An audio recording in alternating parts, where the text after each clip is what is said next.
Nossa, já parou para pensar no que significa perder R$ 1 bilhão num piscar de olhos? Pois é, meu amigo. Foi exatamente isso que aconteceu no Brasil, num ataque hacker tão ousado que está sendo chamado de o maior assalto bancário da história do país. Na calada da noite, criminosos digitais invadiram os sistemas da CM Software, uma empresa que conecta bancos e fintechs ao Banco Central, e conseguiram desviar uma fortuna. E o pior, usaram o Pix, aquele sistema de pagamento que a gente chama pela rapidez como arma para fazer o dinheiro sumir rapidinho. Quer saber como esse crime aconteceu, quem está por trás e o que isso significa para o nosso bolso? Então segura firme que essa história é de tirar o fôlego. Desde que o Pix chegou em 2020, ele virou o queridinho dos brasileiros. É só pegar o celular, escanear um QR Code ou digitar uma chave e tchara, dinheiro está na conta do outro em segundos, como mágica, rápido, prático e sem burocracia. Mas como tudo que brilha, o Pix também atraiu os olhos de quem não presta. Afinal, se dá para transferir milhões em um clique, imagina o estrago que um hacker pode fazer com acesso ao sistema, certo? Então, a CIM Software, o alvo desse ataque, é uma das 7 empresas no Brasil autorizadas pelo Banco Central para fazer a ponte entre bancos, os fintechs e o sistema de pagamentos brasileiro. Sabe aquele momento em que você faz um Pix e o dinheiro voa de uma conta para outra, né? É a CM que garante que essa comunicação aconteça direitinho. É como o maestro de uma orquestra, garantindo que todos toquem no mesmo ritmo. Mas dessa vez, os criminosos conseguiram bagunçar a partitura. E o resultado foi um rombo que pode chegar a R$ 1 bilhão. Crime do século. Como tudo aconteceu, tudo começou na madrugada de 30 de junho de 2025, quando o silêncio da noite foi quebrado por uma movimentação estranha. Um executivo da BMP, uma das empresas afetadas, recebeu um alerta de um banco sobre uma transferência de R$ 18 milhões via Pix, feita sem autorização. Aí, como assim? Ele deve ter pensado correndo para a sede da empresa. Lá descobriu que o problema era muito maior.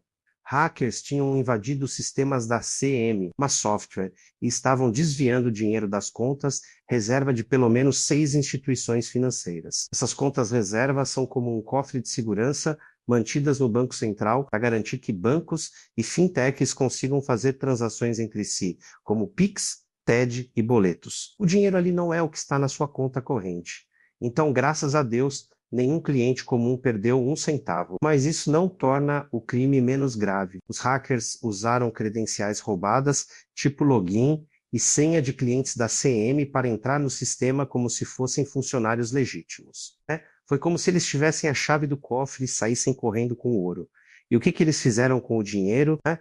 Tentaram convertê-lo em criptomoedas como o Bitcoin e o USDT para pagar os rastros. É como transformar o dinheiro em pó e espalhar pelo vento, fica quase impossível de rastrear. Mas nem tudo saiu como planejado. O Celo Lopes, CEO da Smarteye, notou algo estranho às 0h18 do dia 30 de junho. Ele viu transações atípicas em sua plataforma e aumentou os filtros de segurança, conseguindo bloquear parte do dinheiro antes que virasse cripto. Não, ainda assim, uma fortuna já tinha sido transferida para contas laranjas e exchanges de criptomoedas. Mãe do rombo, 1 bilhão ou mais. Ninguém sabe ao certo quanto foi roubado. Alguns falam em R$ 400 milhões, outros em 800 milhões, e tem quem jure que o prejuízo bateu 1 bilhão, né? Se esse último número for confirmado, esse ataque supera de longe o famoso assalto ao Banco Central em Fortaleza em 2005. Quando uma quadrilha cavou um túnel e levou 164,7 milhões de reais em dinheiro vivo. Vou comparar um assalto à mão armada com um golpe digital que faz o dinheiro evaporar. De que deu a notícia em primeira mão, estima que o rombo chegou a 1 bilhão, enquanto o valor econômico fala em pelo menos 400 milhões. A TV Globo aponta 800 milhões. Seja qual for o número, uma coisa é certa: esse é o maior ataque hacker ao sistema financeiro brasileiro da história. E o pior, algumas fontes sugerem que o prejuízo pode ser ainda maior, chegando a 3 bilhões. Dinheiro suficiente para comprar um time de futebol, construir um hospital ou fazer chover na bolsa de valores.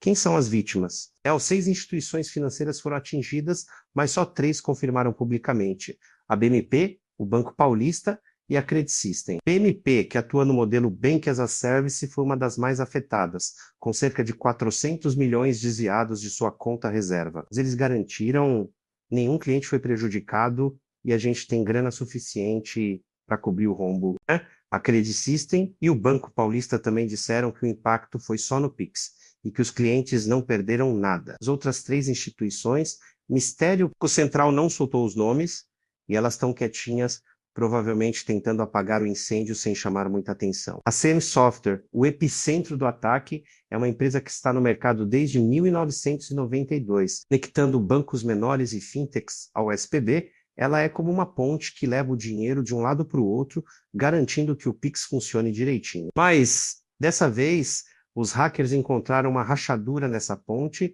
e fizeram a festa. A empresa foi desconectada do sistema do Banco Central logo após o ataque. Mas na quinta-feira, 3 de julho, já voltou a operar, com monitoramento reforçado.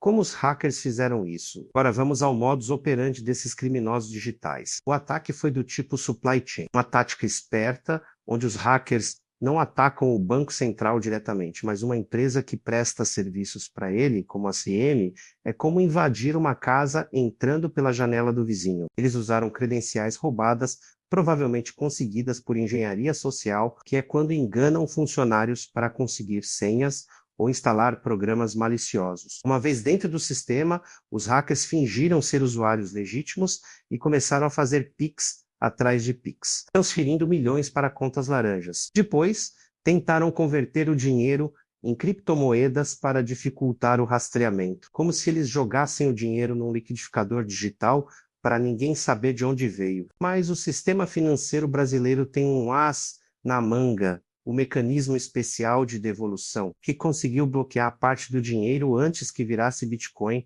ou USDT. Mesmo assim, muito já tinha escapado pelas brechas. Especialistas como Renato Borbola dizem que os hackers estudaram o sistema da CM por meses, esperando o momento perfeito para atacar. Eles sabiam exatamente onde apertar, explica Borbola. O ataque aconteceu na madrugada, quando as defesas estão mais vulneráveis, e usou credenciais válidas para não levantar suspeitas. É como um ladrão que rouba as chaves de casa e entra pela porta da frente, sem disparar o alarme. O fantasma do passado. Outros assaltos famosos. Esse não é o primeiro assalto que choca o Brasil. Em 2005, uma quadrilha cavou um túnel de 80 metros em Fortaleza para roubar umas 164,7 milhões de reais do Banco Central. Eles passaram 3 meses trabalhando como se fossem pedreiros. Alugaram uma casa falsa e saíram com 3 toneladas de notas de 50 reais. Parece filme de Hollywood, né? Mas o crime digital de 2025 faz aquele assalto parecer brincadeira de criança, né? Outro caso famoso foi em 2011, na Avenida Paulista. Os ladrões desligaram os alarmes de uma agência do Itaú e levaram entre 250 e 500 milhões de reais. O roubo só foi descoberto uma semana depois. Mas diferente desses casos à moda antiga, o ataque à CM foi silencioso. Monstro digital que não precisou de máscaras ou armas, só de um computador e muita esperteza. Lá fora, um caso parecido aconteceu em 2016, no Banco de Bangladesh. Não, hackers usaram o sistema SWIFT para tentar roubar $1 bilhão. Nossa, conseguiram levar 101 milhões antes de serem parados. O Brasil aprendeu com isso? Parece que não o suficiente, porque o ataque à CM mostra que ainda tem buracos na nossa armadura digital. Então, a resposta do Banco Central, correndo atrás do prejuízo, o Banco Central agiu rápido. Assim que soube do ataque, mandou a CM desligar o acesso ao SPB, cortando a ponte que os hackers usavam. Isso deixou o Pix fora do ar para algumas instituições na quarta-feira, 2 de julho, mas na quinta já estava tudo voltando ao normal, com monitoramento mais rígido. A Polícia Federal e a Polícia Civil de São Paulo também entraram em cena, abrindo inquéritos para caçar os culpados. O PC garantiu que o próprio sistema deles não foi invadido. O problema foi na CM, as contas reserva. Onde o dinheiro foi roubado, são usadas só para transações entre bancos, então o seu saldo na conta está seguro. Mas, ainda assim, o caso acendeu um alerta vermelho. Se uma empresa como a CM pode ser hackeada, o que impede que isso aconteça de novo? A CM, por sua vez, disse que é vítima do ataque e está cooperando com as autoridades, né? Segundo Kamal Zogheb, diretor comercial da empresa, os sistemas críticos não foram comprometidos e todas as medidas de segurança foram tomadas. Mas cá entre nós, depois de um rombo desses, a confiança na empresa ficou mais abalada que um castelo de cartas no vento. O papel das criptomoedas, heróis ou vilões? As criptomoedas, como o Bitcoin e o USDT, entraram no centro do palco nesse crime. Os hackers tentaram converter o dinheiro roubado em cripto para dificultar o rastreamento. Por quê? Porque na blockchain as transações são anônimas até certo ponto. É como jogar o dinheiro num labirinto escuro, difícil de achar a saída. Mas nem tudo é tão simples. A blockchain também é transparente e cada transação deixa um rastro que pode ser seguido por quem sabe procurar. Marcelo Lopes, da Smarteye, foi um dos heróis improváveis. Ele percebeu transações estranhas e bloqueou parte do dinheiro antes que virasse o SDT. Outras exchanges também ajudaram, identificando movimentações suspeitas e travando as operações. Isso mostra que, apesar de serem usadas por criminosos, as criptomoedas também têm mecanismos para combater fraudes, com faca de dois gumes. Pode cortar para o bem ou para o mal. O que isso significa para o futuro? Mas esse ataque é como um despertador tocando alto no meio da noite. Ele mostra que o sistema financeiro brasileiro, mesmo sendo um dos mais avançados do mundo, ainda tem brechas. Que o Pix revolucionou a forma como a gente lida com dinheiro, mas também criou novas portas para criminosos. Como diz o ditado, quando o gato sai, os ratos fazem a festa. E os hackers são ratos bem espertos. O Central já está trabalhando no MED 20, uma versão mais potente do mecanismo de devolução, que vai rastrear o dinheiro por mais camadas. Mas enquanto isso não chega, o recado é claro. As empresas precisam reforçar a segurança como se fosse uma fortaleza. Autenticação mais forte, criptografia ponta a ponta, monitoramento 24 dividido por 7 menos. Tudo isso virou obrigação, né? E para gente que usa o Pix todo dia, por enquanto, não precisa entrar em pânico. O ataque não tocou no dinheiro dos clientes e o sistema do Banco Central está intacto. Mas é um lembrete: nunca compartilhe senhas, desconfie de mensagens estranhas e mantenha seu antivírus atualizado. Como trancar a porta de casa antes de sair, prevenção nunca é demais. É isso aí, pessoal. Se curtiu o vídeo, clica no like e se inscreva em nosso canal para receber nossas notificações de novos vídeos.